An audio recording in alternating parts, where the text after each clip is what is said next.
बाल विकास परियोजना कार्यालय गगरेट के तहत आंगनवाड़ी कार्यकर्ताओं और सहायिकाओं के रिक्त चल रहे पदों के लिए आवेदन 13 दिसंबर 2024 तक मांगे गए हैं।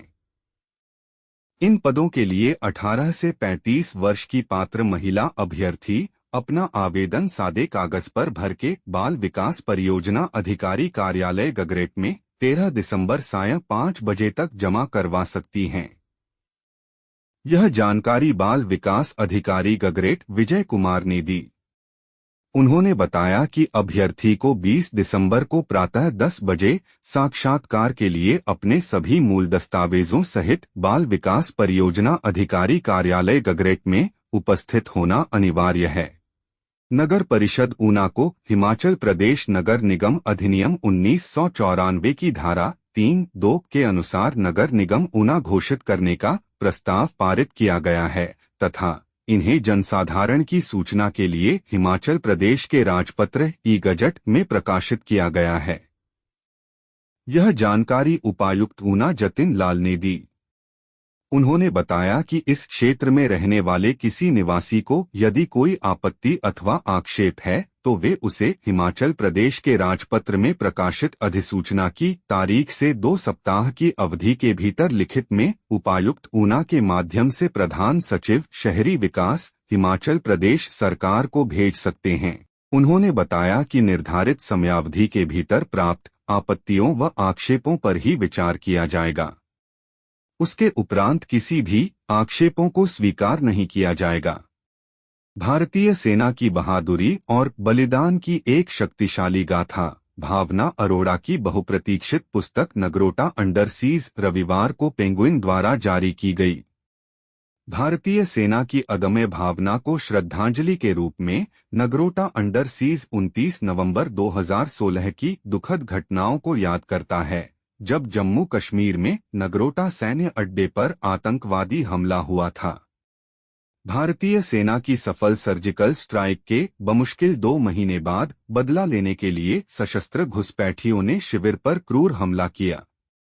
भारतीय सेना के जवानों ने बेस के अंदर रहने वाले परिवारों को बचाने के लिए बलिदान और असाधारण साहस की सच्ची भावना दिखाई थी। भावना अरोड़ा अपने सबसे अधिक बिकने वाले उपन्यासों के लिए जानी जाती हैं, जो बहादुरी की सच्ची कहानियों को उजागर करते हैं। नगरोटा अंडरसीज इस दिसंबर से देश भर में उपलब्ध होगा। डिप्टी कमिश्नर राजेश धीमान की पहल की बदौलत नवांशहर की धरोहर बारादारी बाग की कायापलट होने जा रही है।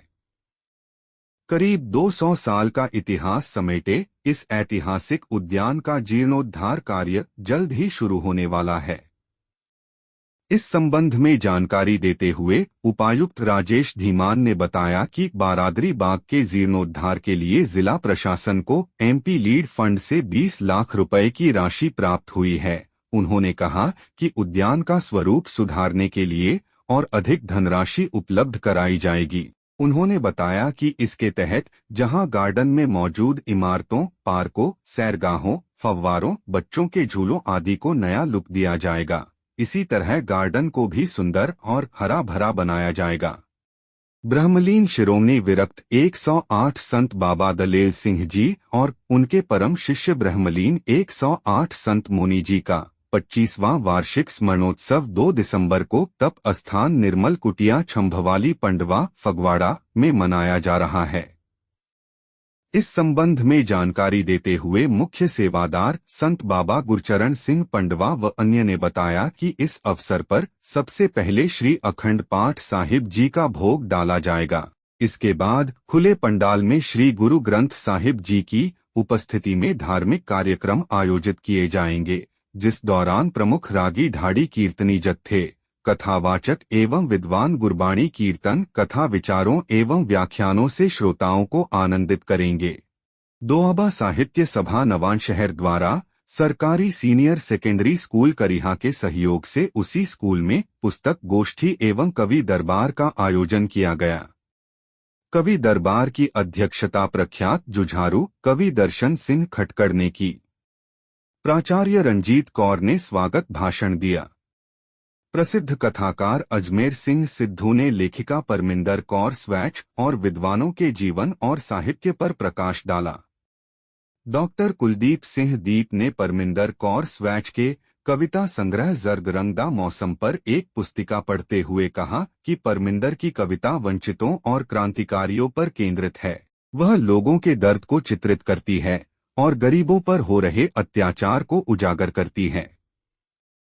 अध्यक्षता करते हुए दर्शन सिंह खटकड़ ने चिंता व्यक्त करते हुए कहा कि एक समय पंजाबी लेखक विश्व की घटनाओं को कविता में प्रस्तुत करते थे, आज ऐसी बात नहीं है। इस अवसर पर सभा द्वारा परमिंदर कौर स्वैच को केवल कौर मेमोरियल अवार्ड दिया गया। हाल ही में 19 नवंबर को पैकामेजगत अखबार में गढ़शंकर कोर्ट परिसर के पास मुख्य राजमार्ग सड़क के बीच लगाए गए बैरिकेड और सड़क पर पड़े बड़े बड़े गड्ढों के बारे में एक खबर प्रकाशित हुई थी, जिसका प्रभाव अधिकारियों पर पड़ा और विभाग ने गड्ढे भरना शुरू कर दिया है। इस संबंध में पैकामेजगत अखबार में लिखा गया कि गढ़शंकर से होशियारपुर तक लिंक रोड, जो विभिन्न गांवों को जोड़ने वाली सड़क है, की हालत दयनीय है। वहीं पिछले काफी समय से कोर्ट परिसर के पास सड़क बड़े बड़े गड्ढों का रूप ले चुकी है। साथ ही सड़क का अत्यधिक हिस्सा नीचे की ओर टूट चुका है, लेकिन प्रशासन ने अब तक इस सड़क पर बने गड्ढों को भरने और न ही सड़क के बीच में लगे बैरिकेड को हटाने की कोशिश की है। बातचीत करते हुए शहर के दुकानदारों ने कहा कि जब गढ़शंकर के पैगामेजगत अखबार के पत्रकार ने खबर प्रकाशित की, तभी लोक निर्माण विभाग द्वारा इसका संज्ञान लेते हुए संबंधित विभाग द्वारा कार्यवाही की गई। गढ़शंकर कोर्ट परिसर के पास मुख्य राजमार्ग के बीच लंबे समय से लगाए गए बैरिकेड को हटा दिया गया और सड़क के बीच में बड़े गड्ढे को भर दिया गया, जिससे गढ़शंकर शहर वासियों और स्थानीय दुकानदारों ने पैकामेजगत अखबार और पत्रकार बलवीर चोपड़ा का धन्यवाद किया।